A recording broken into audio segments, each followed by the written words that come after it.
বিএনপির এই নেত্রী ব্রাহ্মণবাড়িয়ার একটি আসন থেকে আগামীতে নির্বাচন করতে চাচ্ছেন,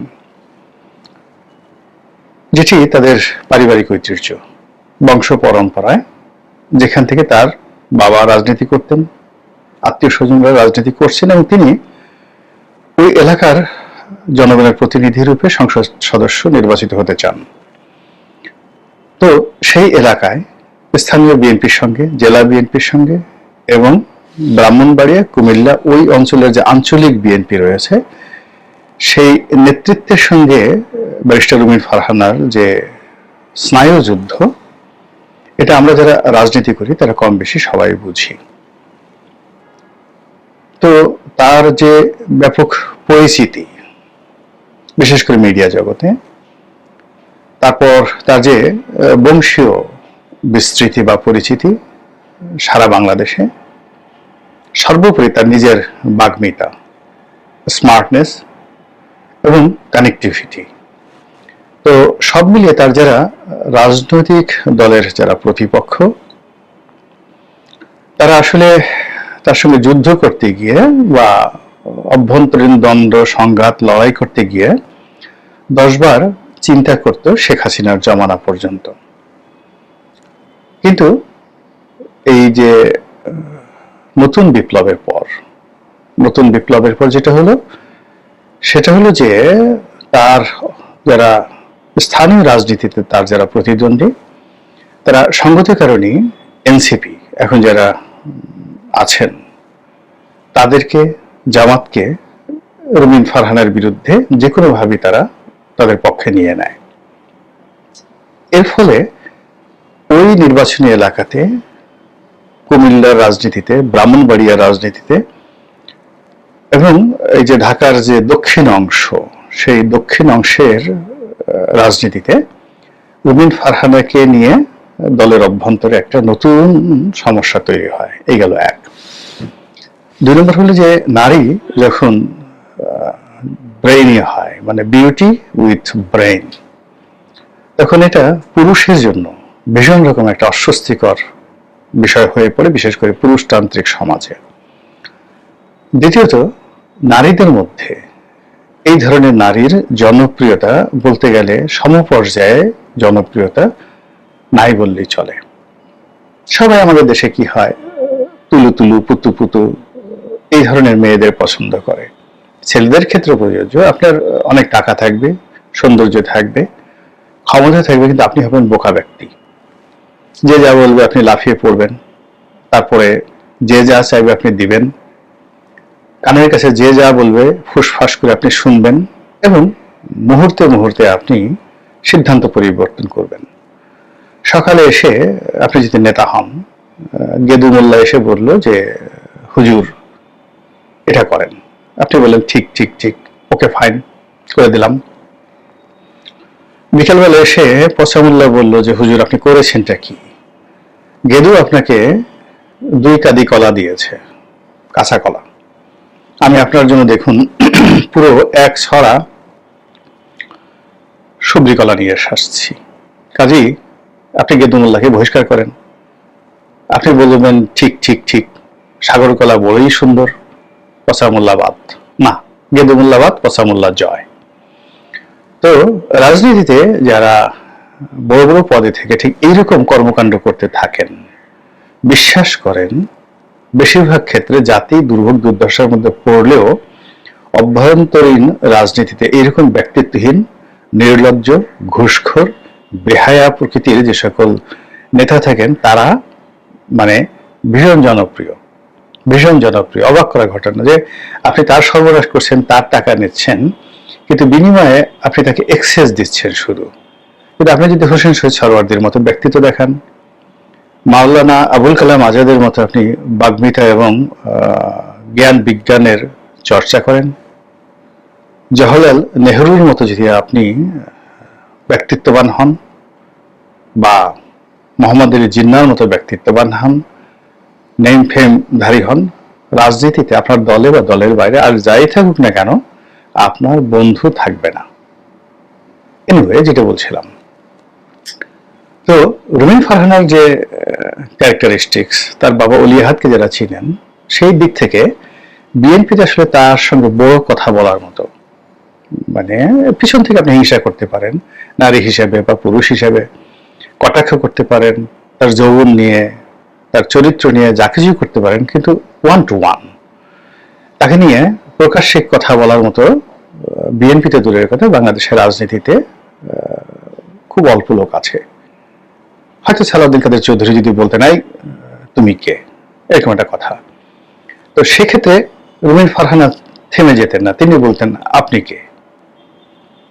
কিন্তু আপনি কে এই কথা বলার ক্ষমতা রুমিন ফারহানার আছে বা ছিল। এনিওয়ে, তো সেই রুমিন ফারহানা দলের মধ্যে তারেক রহমান সাহেবের একসময় খুব ঘনিষ্ঠ জন ছিলেন। এটা প্রতিপক্ষ মুখ টিপে হাসতো, নানা রকম কথাবার্তা বলতো। তিনি কেন, কোন কোঠায় বা তিনি কোন যোগ্যতায় সংসদে গেলেন, যেখানে এত মানে যাকে বলা হয় ত্যাগী, তারপরে শেষে যোগ্যতা সম্পন্ন অনেক নারী কর্মী আছেন যারা সংসদে যেতে পারত, কিন্তু তারেক রহমান সাহেব রুমিন ফারহানাকে সেখানে পাঠিয়েছেন। এই কারণ হলো যে যদি বাগ্মিতা ধরেন, সেই বাগ্মিতার ক্ষেত্রে তার সঙ্গে তুলনা করা যেতে পারে একমাত্র সৈয়দ আশিফা আশরাফি পাপিয়ার।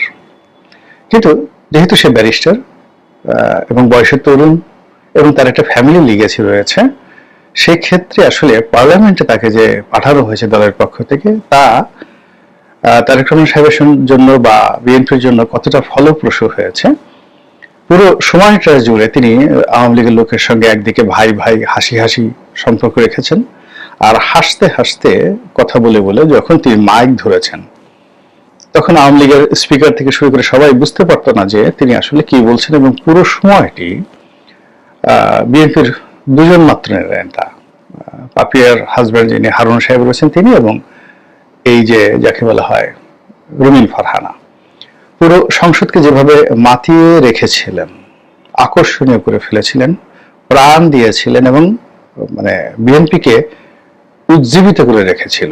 বিএনপির 100 জন বড় বড় নেতা সারা বাংলাদেশে প্রতিদিন যা না করতো, সংসদে রুমিন ফারহানার একটি বক্তব্য দলকে ঠিক সেই পর্যায়ে নিয়ে গিয়েছিল।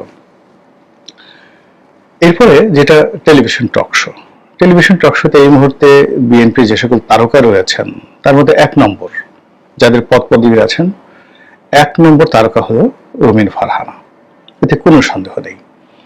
এখন সেই রুমিন ফারহানার বিরুদ্ধে দলের ভিতরে এবং বাইরে একটা গ্রুপ তাকে আওয়ামী লীগ ট্যাগ দিয়ে তাকে অপদস্থ, অপমান, তাকে নিরুৎসাহিত করার যে প্রক্রিয়া তারা করে আসছিল, সাম্প্রতিক সময়ে সেটার একটা মহড়া হয়ে গেল ইলেকশন কমিশনে। সেখানে একটা শুনানি হচ্ছিল, আপনারা জানেন এটাকে ডিলিমিটেশন বলা হয়, মানে নির্বাচনের আগে প্রতিটি সংসদীয় এলাকার যে সীমানা নির্ধারণ করার জন্য যে ডিসপিউট থাকে, তো কখনো দুটো ইউনিয়ন একটা এলাকাতে আনা হয়, কখনো দুটো ইউনিয়ন কেটে অন্য এলাকায় দেওয়া হয়, তো এরকম একটা ডিলিমিটেশনের একটা মামলা ছিল রুমিন ফারহানার এলাকার দুটো সংসদীয় আসন নিয়ে, যার মধ্যে একটি আসন রুমিন ফারহানার। তো সেটা নিয়ে যে তর্ক হচ্ছিল, বিতর্ক হচ্ছিল, সেখানে রুমিন ফারহানা লাঞ্ছিত হন, মারামারি করেন, এবং সেই মারামারির সঙ্গে স্পষ্টত আমি যেটা বললাম যে অভ্যন্তরীণ এবং পার্শ্ববর্তী যে রাজনৈতিক শক্তিগুলো রয়েছে, পারিপার্শ্বিক যে রাজনৈতিক শক্তিগুলো রয়েছে, সেগুলো রুমিন ফারহানার বিরুদ্ধে গিয়েছে। রুমিন ফারহান অত্যন্ত শক্ত হাতে সেটা রায় বাঘিনীর মতো সেটা মোকাবেলা করেছেন, এবং তিনি তার উপর যারা আক্রমণকারী তাদেরকে দাঁত ভাঙা জবাব দেওয়ার জন্য তার যারা লোকজন ছিল, নেতাকর্মী ছিল, তারা যথেষ্ট উদ্যোগী ভূমিকা পালন করেছেন, এবং তারা হাত দিয়ে যা না করেছেন তার চেয়ে 1000 গুণ বেশি রুমিন ফারহানা তার মুখ দিয়ে প্রতিপক্ষকে যে শুলবিদ্ধ করেছেন, ওটার কারণে এখনো পুরো বিএনপি রাজনীতি থরথর করে কাঁপছে। এমনি জনাব ফজলুর রহমানকে নিয়ে নানা রকম চাপের মধ্যে বিএনপি রয়েছে, বিএনপির দুর্বল চিত্ত যারা আছেন, বিএনপির দোদুল্যমান পক্ষ যারা আছেন, বিএনপির মধ্যে যারা জামাতের এজেন্ট আছেন, বিএনপির মধ্যে যারা ডক্টর ইউনূসের এজেন্ট আছেন, এমনকি যারা আওয়ামী লীগের এজেন্ট আছেন বিএনপির মধ্যে, তারা সবাই মিলে ফজলুর রহমানকে বিএনপি ছাড়া করার যে মাস্টার প্ল্যান নিয়ে এগুচ্ছে, ওটা একটা ক্রান্তিকাল যাচ্ছে। আমি এই ভিডিও যখন করছি তখনও পর্যন্ত বিএনপির শোকজের জবাব ফজলুর রহমান সাহেব দেননি, আর বিএনপি তার যে শোকজ পত্রটি সেটা প্রত্যাহার করেনি বা এটার ব্যাপারে নতুন কোনো বক্তব্য আসেনি। থাকলে হয়তো এখানে এই সুযোগে বলতাম।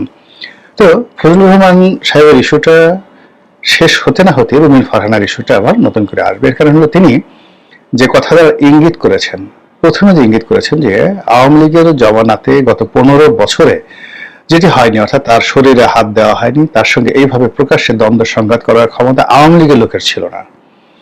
আর যাদের জন্য তিনি গত 15 বছর ধরে সংগ্রাম করেছেন, স্পষ্টতই বিএনপির অভ্যন্তরীণ দ্বন্দ্ব এবং সংঘাতকে তিনি দায়ী করেছেন, নেতৃত্বহীনতাকে তিনি কটাক্ষ করেছেন।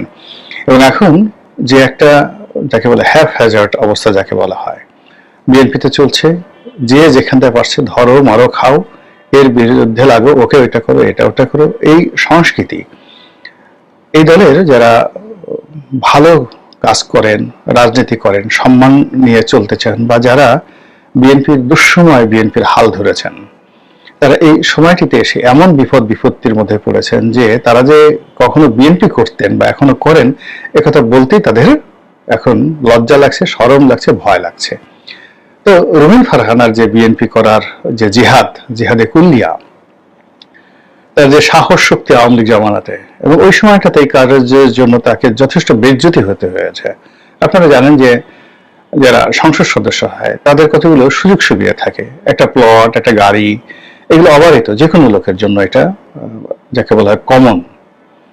তো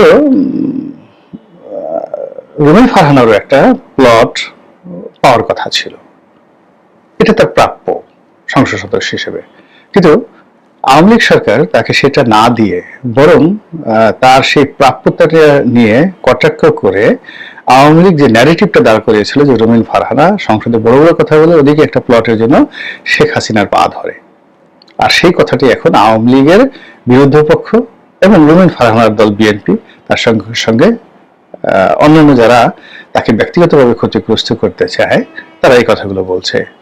তো সেই যে রুমিন ফারহানাকে নিয়ে যা কিছু চলছে, এটা টেলিভিশন পর্যন্ত গড়িয়েছে, এখন পর্যন্ত গড়াচ্ছে, এবং এর সঙ্গে এনসিপি যুক্ত হয়ে গেছে। এনসিপির কয়েকজন নারী নেত্রী আছেন, তারা খুবই বাজে মন্তব্য করছেন। যারা পুরুষ নেতা রয়েছেন সেখানে, তারাও বাজে মন্তব্য করেছেন। এর মধ্যে আমার স্নেহভাজন হাসনাত আব্দুল্লাহ, উনি সবসময় কথা বলেন, তো তার একটা বক্তব্য নিয়ে বেশ রুমিন ফারহানা রিয়াক্ট করেছেন, এবং রুমিন ফারহানাকে তিনি যে কথা বলেছেন তার উত্তরে রুমিন ফারহানা তাকে ব্যক্তিগতভাবে তার চেহারা নিয়ে, সুরত নিয়ে, তারপর শেষে বংশ নিয়ে, তারপর তার পারিবারিক অবস্থা নিয়ে কটাক্ষ করেছেন। এবং কটাক্ষ করে তিনি ক্ষান্ত হননি, তিনি তার বক্তব্যের পক্ষে একেবারে স্ট্রং অবস্থানে তিনি আছেন। এবং এনসিপি ঠিক অন্য কেউ যদি কথাবার্তা বলতো, হাসনাত আব্দুল্লাহকে বলতো, এতক্ষণ মব হয়ে যেত, এবং আরো কি কি হতো। কিন্তু রুমিন ফারহানা বলে কথা, সেখানে এখনো পর্যন্ত শুধুমাত্র মানে শব্দের লড়াই হচ্ছে। তো ঘটনা যাই হোক না কেন, বাস্তবতা হলো যে রুমিন ফারহানাকে কি বিএনপি ওন করছে, বা রুমিন ফারহানা কি এখনো বিএনপিকে ওন করেন, এটা কিন্তু অনেক বিরাট একটি প্রশ্ন। আমি বড় দুটো দল, বিএনপি এবং আওয়ামী লীগ, এদের যারা শীর্ষ নেতৃত্ব যাদেরকে আমি দেখেছি, তারা যখন ক্ষমতায় থাকেন, তাদের হাতে যখন ক্ষমতা আসে ভাব বা একটা ভালো অবস্থানে থাকেন, এদের যে অহমিকা বোধ এমন একটা পর্যায়ে পৌঁছে যায় যে এদের সম্পর্কে আল্লাহ ঠিক যেভাবে বলেছেন যে তাদের বিপদ কেটে গেলে তারা এমন আচরণ করে, ভাব দেখে মনে হয় যে কোনো কালে তারা আমাকে ডাকেইনি, তারা আমাকে চিনতই না, বা তাদের কোনো কালে বিপদ ছিল না। আর এরা এত খারাপ, কত খারাপ দেখা যাচ্ছে, বলতেছে তারা মানে পশুর চেয়েও খারাপ, যে যখন তারা বিপদে পড়ে তখন তারা এমন ভাবে হাউ মাউ করে কাঁদে, মনে হয় যেন আমি ছাড়া আর কেউ নেই তাদের। তো একইভাবে বড় বড় রাজনৈতিক দলগুলো তারা যখন বিপদে পড়ে, আমি তো সেই বাংলাদেশের যে বৃহত্তম যে 4টি দল, জামাত, জাতীয় পার্টি, আওয়ামী লীগ, বিএনপি, এদের টপ 100 সর্বোচ্চ প্রত্যেকটা দলের যে শীর্ষ 100 নেতা রয়েছেন, তাদেরকে আমি সেই 80-র দশক থেকে দেখেছি। অনেকে মরে গেছেন, অনেকে জীবিত আছেন, অনেকে বৃদ্ধ হয়ে গেছেন, আবার অনেকে নতুন করে যুক্ত হয়েছেন। কিন্তু টপ 100 নেতৃবৃন্দ যারা আছেন তাদের সবাইকে মোরলেস আমি দেখে আসছি। তো এদের দুঃসময় দেখেছি, এদের সুসময়ও দেখেছি বা দেখছি। একই কথা প্রযোজ্য। একটি মানুষও ওয়াম্মা বিনিয়ামাতি রাব্বিকা ফাহাদ্দিস, আল্লাহ যে তাদেরকে কখনো রাষ্ট্র ক্ষমতায় বসিয়ে, কখনো সুযোগ দিয়ে, কখনো সুদিন দিয়ে তাদেরকে পুরস্কৃত করেন, আর ওই সময়টিতে তারা আল্লাহর প্রতি শুকরগুজার হবে এবং তাদের যারা সাহায্যকারী ছিল, যাদেরকে বলা হয় সুলতান আর নাসিরা, বিপদের সময় আপনাকে যারা একটু মুচকি হাসি দেন, একটা টেলিফোন করেন, আপনার পক্ষে দুটো কথা বলেন, তারা আপনার হামিম, মানে এমন বন্ধু যে বিপদে আপনাকে ছেড়ে যায়নি। তো তাদের প্রতি আপনাকে শুকরগুজার হতে হবে, প্রকাশ্যে, অপ্রকাশ্যে, গোপনে, সব জায়গাতে। তো সেই কাজটি এই ক্ষমতাধর আমাদের যারা রাজনৈতিক দল, তাদের শীর্ষ নেতারা কখনোই করেন না। বরং তারা প্রথম যে কাজগুলো করেন, ক্ষমতা লাভ করার সঙ্গে সঙ্গে তারা তাদের যারা সাহায্যকারী তাদেরকে দূরে তাড়িয়ে দেন, এই ভয়ে যে একসময় যে আমি এদের সঙ্গে যে এত গোপন কথা বলেছি, কান্নাকাটি করেছি, এদেরকে দিয়ে বিভিন্ন কর্ম করিয়েছি, অন্যায় বিনিময় করেছি, এরা যদি মানুষকে বলে দেয় তাহলে তোমার ভাবসাব থাকবে না, অতএব এদেরকে তাড়াও। আর এই কাজ করতে গিয়ে সব দলগুলি ক্ষমতা হারিয়েছে, বড় বড় নেতারা লাঞ্ছিত, অপমানিত হয়েছে। তো ঠিক সেম কাজটি এখন যেহেতু বিএনপির একটা সুদিন যাচ্ছে, বিএনপির অনেক নেতার মধ্যে এই অহমিকা বোধটি দেখা যাচ্ছে। অনেকে যারা রুমিন ফারহানাকে টেলিফোন করতেন, তার বাসায় যেতেন, তার খোঁজ খবর নিতেন এবং তাদের বক্তব্য প্রচার করার জন্য, তাদের পক্ষে একটু সুপারিশ করার জন্য সরকারি দপ্তরে, বেসরকারি দপ্তরে, এমনকি তারেক রহমান সাহেবের কাছে মানে সুপারিশ করার জন্য যারা রুমিন ফারহানাকে উন্নয় বিনিময় করতেন, এখন তারা কি রুমিন ফারহানাকে চিনছেন এরকম মনে হচ্ছে না। ফলে কি হলো, এই যে রুমিন ফারহানাকে নিয়ে বিএনপিতে যে বিতর্ক তৈরি হয়েছে, সেই বিতর্কে মূলত রুমিন ফারহানার যতটা না ক্ষতি হবে, একই ক্ষতি বিএনপির হবে এবং অনেক বেশি। যারা জামাতের টার্গেট হয়েছে, যারা এনসিপির টার্গেট হয়ে আছে এই জায়গাটাতে, যেমন দেখা গেল কুমিল্লাতে মুরাদনগরে আসিফ মাহমুদ সজীব ভুঁইয়াকে একটা সুযোগ দিয়ে ওখানকার অনেক বিএনপি নেতা তাদের নিজেদের নেতাকে কুরবানি করতে চাচ্ছে।